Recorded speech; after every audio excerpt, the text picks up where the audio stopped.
Hello and welcome back to the channel. I've just got done watching the final part of Crisis on Infinite Earths. It was fantastic crescendo to the whole 5-part story arc. There will definitely be some mild spoilers in this video, so I am going to apologise for that now, but I'll make you be aware of that. But just for this opening part, I'll keep it spoiler free. So essentially they have wrapped up all 5 parts now. Obviously, we never got the second part here in the UK, which is very frustrating. We obviously just got parts 1 and then onward from 3 to 5, so that was a real kind of kick in the kisser, as it were. But it is what it is. At least we got it here in some sort of subsync form. We'll get that part 2 obviously later in the year, in May on E4 for Batwoman, as I was saying in the previous episodes.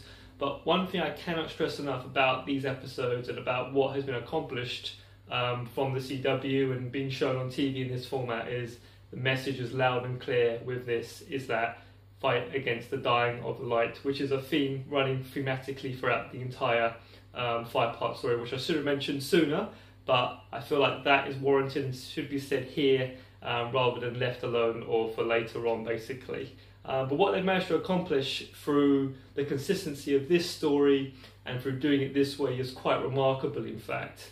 And it all comes together so well here at the end. It's like a big action film. I said with part 4, obviously, it was more kind of a slow build, more kind of a sci-fi style. It was more kind of like the thinking episode, I should say, rather. It was a lot more internal monologue.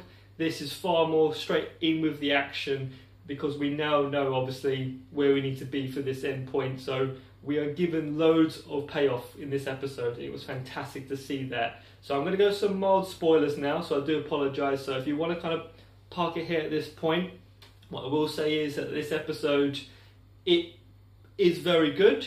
It definitely, in my heart, warrants an 8 out of 10. I would say the entire thing is at least a 9, if not a 9.5 out of 10 overall for all of the parts that I have seen so far. Like I said before, no spoilers in the comments, but please do leave your feedback as well. But I'm going to go to some spoilers now. So if you want to kind of, like I said, park it here for now, that's fine. I appreciate that. If you kind of want to stop for now, go and watch them in your own time or use catch-up, whatever system you're using to watch them back, that's fine. But I'm going to go into spoilers now. So obviously the Paragons, which we found out were the Pacific key heroes.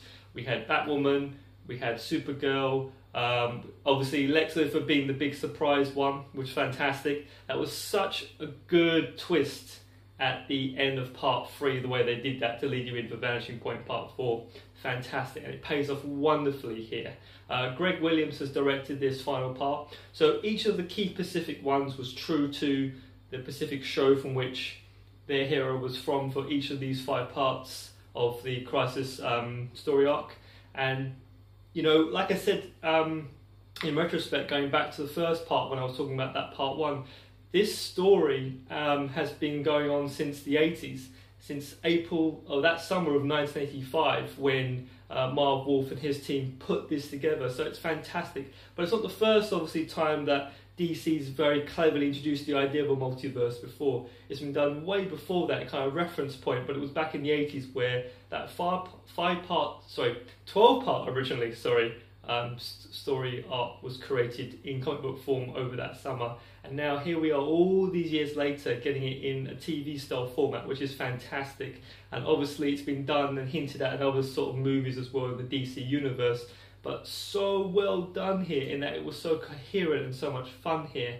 But going back to the episode, yes, so with the Paragons, obviously those chosen heroes that we have from the Legends, through the Batwoman rather, Supergirl, Superman, all of them coming together in this episode was done so well. And it is the greatest send-off possible for one of their shows being the Arrow show. So obviously Oliver Queen being the one that ended up making that ultimate sacrifice, as we saw in the Elseworlds story from last year, from that special, where he obviously approached the Monitor about being the one to offer up his life and obviously to save Kara, aka Supergirl, and obviously Barry Allen, the Flash, so they could come together and now create this new prime reality. So here we are with this part 5 now, one Prime Earth. So all the logistics in the past of having to work out how we're going to get this person over to here and how they're going to meet each other and what machine or what event is going to kind of draw them in throughout the universe. That's fine going forward now for the Arrowverse. They're on one prime Earth, and there's a few nods obviously to the other shows that are being shown on sort of DC Universe on their streaming service in the United States that again we don't yet obviously have here in the UK. We never kind of know when or how we're going to get some of these things, or if it will, when it will materialise, but they reference this very well in this episode as well, which is fantastic.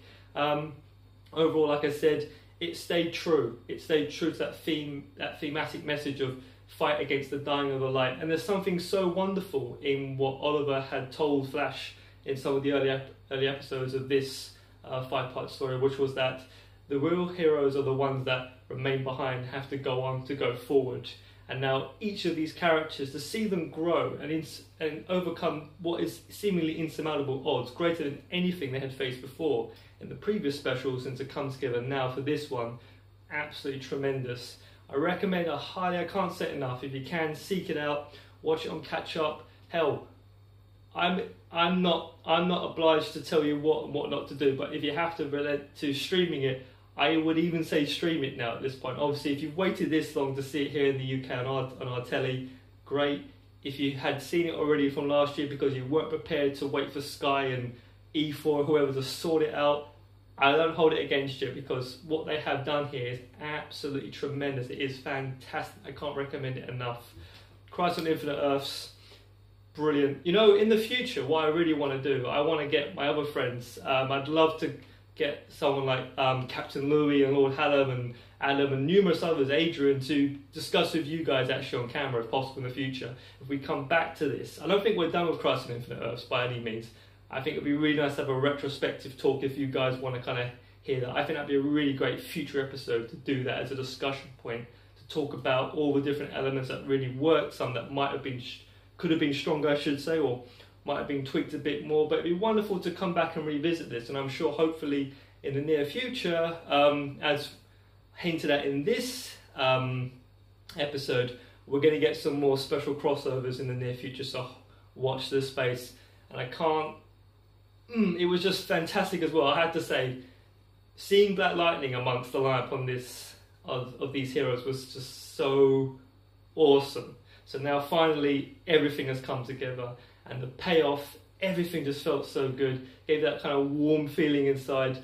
And having these heroes, you know, to showcase, I can't fathom enough how important it is in life to kind of see retrospectively when you can look at something which is obviously fictional by and large, but is reflective of kind of what we're going through in our own lives, and how it can help us to draw inspiration for what we're going through. And even now in these times of uncertainty, to pull us up and remind us that things obviously will get bad, but there will be moments of levity, and we will get over things. And remembering that, you know, within each of us, we do hold our own special, you know, abilities or things that we can provide each other, you know, as friends, family, support.